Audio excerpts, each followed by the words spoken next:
Hello everyone, देखिए अब next topic करते हैं हम, work done in isothermal process. तो देखो आइसोथर्मल प्रोसेस, ये तो आपको पता है टेम्परेचर क्या होता है, कांस्टेंट होता है। और हमने इसमें आपको बताया था एक्सपेंशन और कंप्रेशन दोनों की कहानी बताई थी। तो यहाँ पर समझो जरा, एक्सपेंशन तो आपको पता है क्या होता है, जब जैसे मान लो यानी कि ये एक सिलेंड्रिकल जो है हमारे पास वेसल है और इसमें एक पिस्टन लगा हुआ है और इसकी कंडक्टिंग वॉल्स होती है, ये सब आपको पता है। यहाँ पर क्या है, गैस है और ये ऑब्वियसली बात है गैस के क्या होंगे, मॉलिक्यूल्स होंगे, ठीक है। अब जब गैस एक्सपेंड करती है तो क्या करेगी, इसको पिस्टन को ऊपर कर देगी, है ना। मान लो इस पिस्टन को इसने इतना ऊपर कर दिया, ठीक है। तो कितनी डिस्प्लेसमेंट करी इसने, मान लो हमने कहा कि इसने dx की डिस्प्लेसमेंट करी, ठीक है। अब देखो वर्क डन किसने किया, गैस ने किया। Work done by the gas हुआ एक्सपेंशन के केस में, और ये हम एक्सपेंशन में ही निकाल लेंगे वर्क डन आइसोथर्मल का। कंप्रेशन में क्यों नहीं निकालेंगे, क्योंकि कंप्रेशन का सेम ही होगा जो रिजल्ट होगा, सिर्फ उसमें नेगेटिव आ जाएगा। क्यों, क्योंकि work done by the gas positive होता है और work done on the gas is negative. तो ऑब्वियस ही बात है, जब आप इसमें इस तरीके से बनाओगे, अगर हम कंप्रेशन की कहानी देंगे, ठीक है ना, तो मान लो ये अभी पिस्टन इतना ही है, यहाँ इतनी दूरी पे ही है, ठीक है।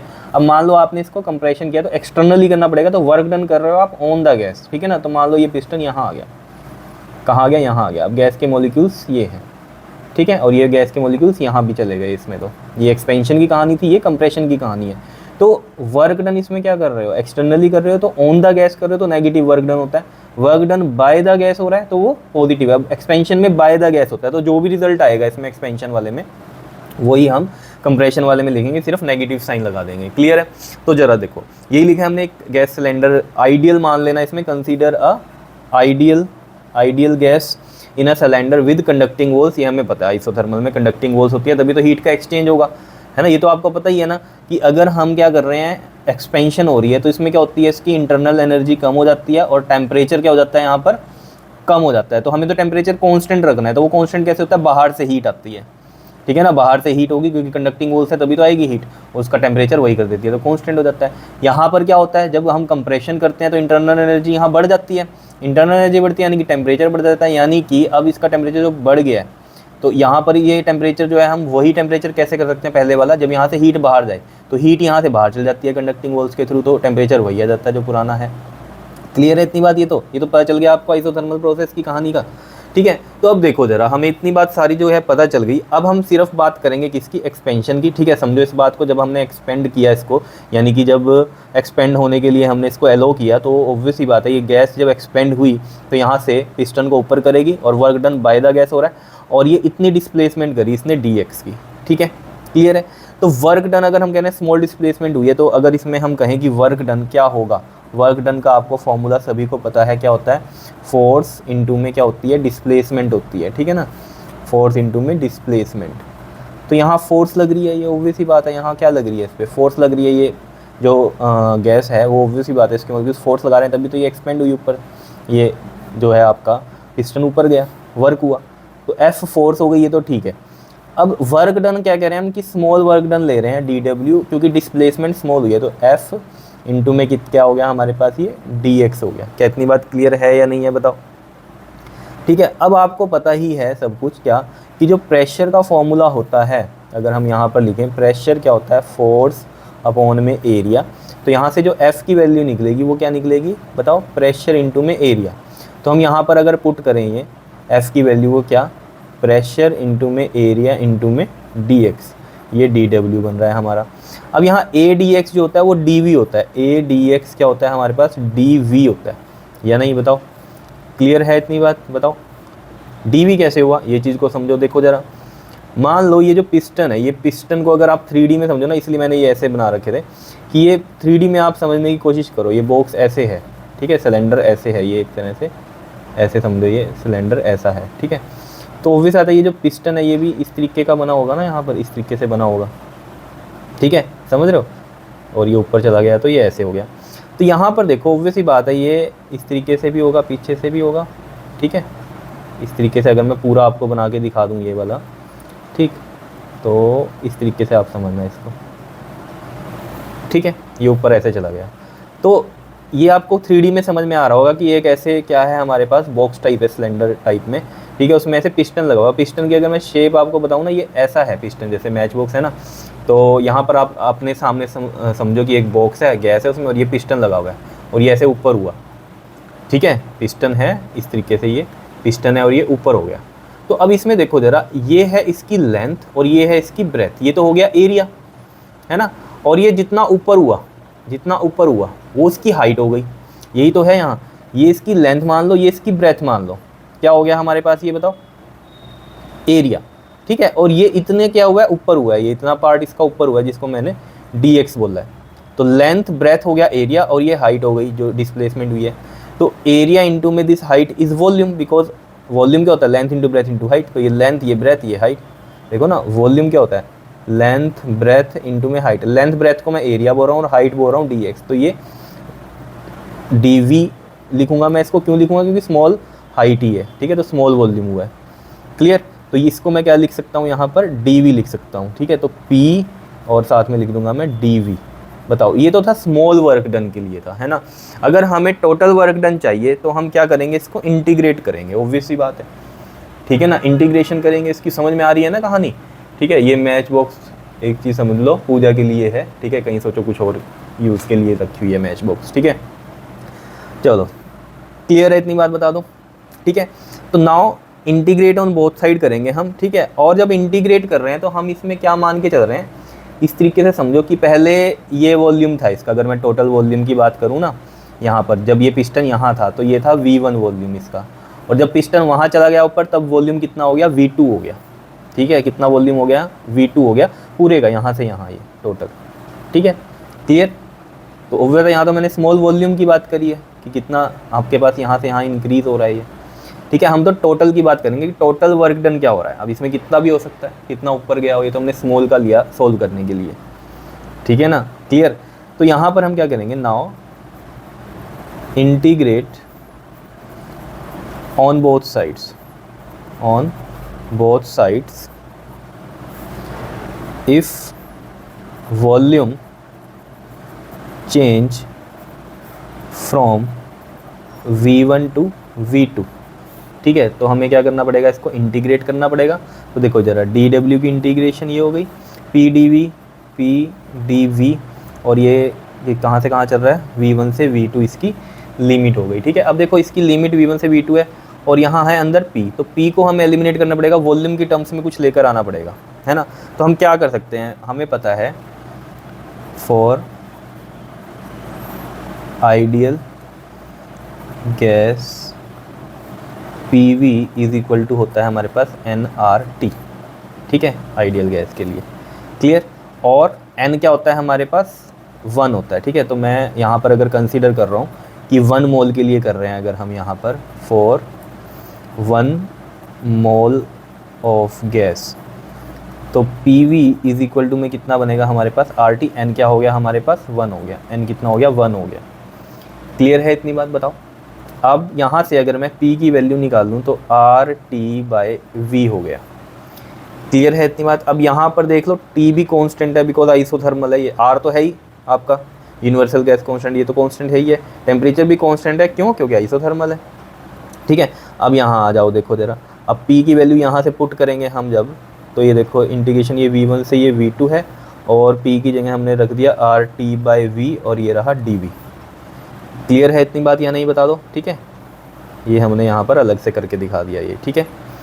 अब देखो जरा, dw की जो इंटीग्रेशन है वो ऑब्वियस बात है w हो जाएगी, 0 से w इंटीग्रेट करना है कर देना, w लिख के लिमिट लगाओगे 0 w माइनस 0 w ही आएगा, नहीं तो w डायरेक्ट लिख दो, कोई दिक्कत नहीं है, टोटल वर्क डन। अब देखो जरा यहाँ पर ध्यान दो, RT/V में अब देखो RT क्या है हमारा, कांस्टेंट है, इसको तो रख दो बाहर, कांस्टेंट टर्म है क्योंकि T क्योंकि है कांस्टेंट, क्योंकि आइसोथर्मल है। और ये V1 से V2 लिमिट, और ये है अब आपके पास dV/V। अब देखो ज़रा, एक इंटीग्रेशन अगर आपको पता है dx/x अगर हो और उसको इंटीग्रेट करना हो तो उसकी इंटीग्रेशन क्या होती है हमारे पास, log x होती है। तो सेम चीज़ यहाँ है, dV/V है तो क्या होगी इंटीग्रेशन इसकी, log में, ठीक है। इंटीग्रेशन आप देख सकते हो जो हमने यहाँ पर किया होगा ना, आप देखना जो हमारे मैथमेटिकल टूल्स वाली वीडियोज़ है ना, उसमें मिल जाएगी आपको, ठीक है। तो ये देखो ज़रा, तो यहाँ पर जो आएगा अब हमारे पास वो क्या आएगा, log और बेस e वाला होता है ये, ठीक है, log v, ठीक है, dV/V log v इंटीग्रेशन हो गई इसकी, और इसकी जो लिमिट है वो यहाँ रखेंगे V1 से V2। तो यहाँ पर V की जगह एक बार V2 फाइनल माइनस में इनिशियल, तो ये फाइनल वॉल्यूम था V2 और इनिशियल था V1 हमारे पास, ठीक है। तो यहाँ से देखो ज़रा RT और ये बन जाएगा आपके पास log V2 माइनस में log V1, ये आ गया। क्लियर। इसको मैं ऐसे भी लिख सकता हूँ RT log V2 अपॉन में V1 लिख सकता हूँ मैं। क्या लिख सकता हूँ मैं इसमें? V2 बाय V1 लिख सकता हूँ,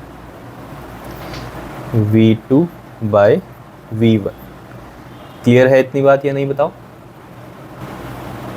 ये तो पता है ना आपको, log में जो फॉर्मूला होता है log m माइनस में log अगर n हो तो इसको लिखते हैं हम log m बाई n, या फिर log m बाई n हो तो उसको हम लिखते हैं log m minus log n, ठीक है। और इसी में अगर log m plus log n हो तो आपको पता है log m इंटू n लिखते हैं, या फिर log m इंटू n हो तो log m plus log n ऐसे लिख सकते हैं, ठीक है। ये थी log की कहानी, ठीक है। पता होगी वैसे आपको, नहीं पता तो ये थी, ठीक है।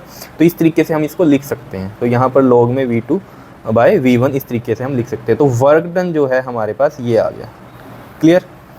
अब देखो इसको इस तरीके से भी लिख सकते हैं हम, देखो क्या, PV इज इक्वल टू में कांस्टेंट होता है फॉर आइसोथर्मल, ये आपको पता है।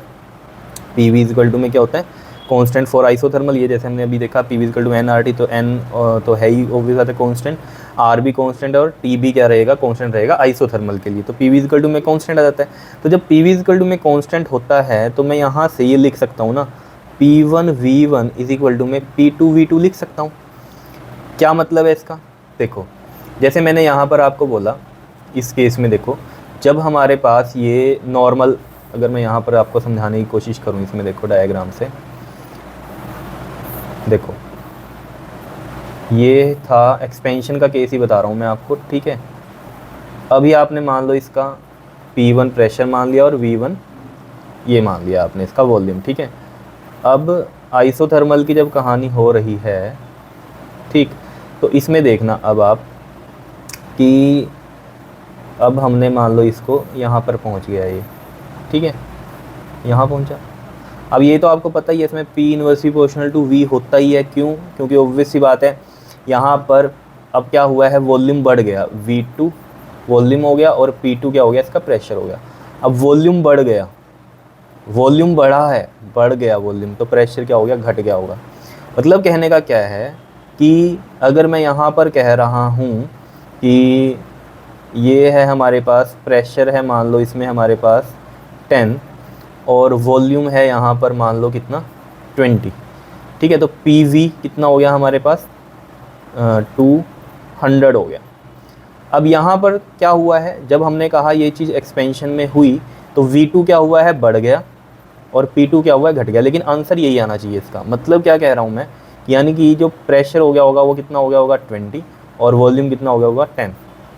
तो PV तो यहाँ पर भी क्या रहा 20 इंटू में 10 कितना रहा 200 ही रहा। तो ये चीज़ तो कांस्टेंट है। तो ये मतलब है कहने का कि P1V1 इज इक्वल टू में P2V2, चाहे एक्सपेंशन भी हो रही है, ठीक है, प्रेशर वॉल्यूम चेंज हो रहे हैं, लेकिन जो मल्टीप्लिकेशन था पहले PV का वही अब भी यही होगा। तो वो है ये बात, ठीक है। तो P1V1 इज इक्वल टू में P2V2। तो यहाँ से अगर आप देखना चाहोगे तो मेरे को चाहिए वैल्यू यहाँ पर P1 के नीचे अगर मैं P2 लगाऊँ और ये V2 के नीचे V1 आ जाए, तो यहाँ से कहानी देखो आप, V2 बाई V1 को मैं क्या लिख सकता हूँ, P1 बाई P2 भी लिख सकता हूँ। तो यहाँ पर मैं अगर हमारे पास V2 V1 नहीं गिवन है, P1 P2 है न्यूमेरिकल में, तो हम RT log और V2 बाई V1 की जगह क्या लिख सकता हूँ मैं, P1 बाई P2 भी लिख सकता हूँ, ठीक है।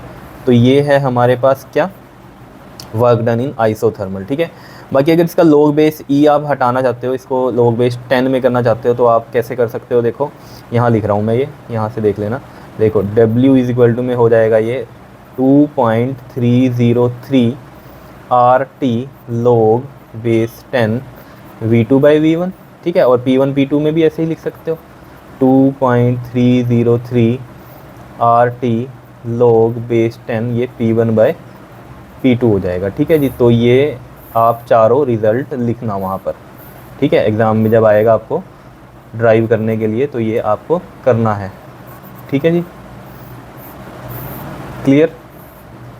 दिख रहा है, ये करना है आपको, ठीक है जी। तो ये भी रिजल्ट हो गया, ये भी और ये भी, ठीक है।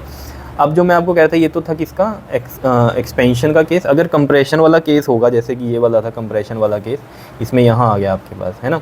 तो इसमें देखो जरा, पहले क्या था वॉल्यूम, यहाँ तक ये वाला V1 था, अब वॉल्यूम घट के कितना हो गया, V2 कम हुआ है। वॉल्यूम क्या हुआ है, कम हुआ है। V1 से जब V2 कर रहे हैं हम, तो वॉल्यूम घट रहा है, तो यहाँ साइन क्या आएगा, माइनस का आएगा। तो ये पूरी टर्म माइनस में चलती रहेगी, यहाँ भी सब जगह माइनस माइनस माइनस माइनस, सब जगह माइनस आएगा। क्लियर है। इसलिए मैंने कहा था कि हमें सिर्फ एक्सपेंशन वाला करना है, कंप्रेशन वाले में डायरेक्ट बस माइनस लगाना है यहाँ पर। क्लियर है। और वैसे भी आपको पता होना चाहिए, जब work done by the gas होता है तो पॉजिटिव आता है, ठीक है। और जब work done on the gas होगा, ठीक है, work done on the gas होगा, तो क्या होगा बताओ, यहाँ पर नेगेटिव वर्क डन है। क्लियर है, समझ में आ गया होगा आपको ये, ठीक है। Work done in isothermal process, ठीक है। नेक्स्ट वीडियो में हम बात करेंगे work done in adiabatic process. Clear है इतनी बात, बिल्कुल सिंपल सी कहानी है, ठीक है ना। इंटीग्रेशन आपको आनी चाहिए करनी, मैंने यहाँ dv/v की बस इंटीग्रेशन log v होती है, ये आपको ध्यान में रखना है, बाकी सिंपल ही था सब कुछ ही, ठीक है। और वर्क डन एक्सपेंशन के केस में पॉजिटिव होता है क्योंकि work done by the gas होता है, और कंप्रेशन में क्या होता है, वर्क डन नेगेटिव होता है क्योंकि वर्क डन क्या होता है, ऑन द गैस होता है, ठीक है, एक्सटर्नली किया होता है। क्लियर, ओके जी, थैंक यू।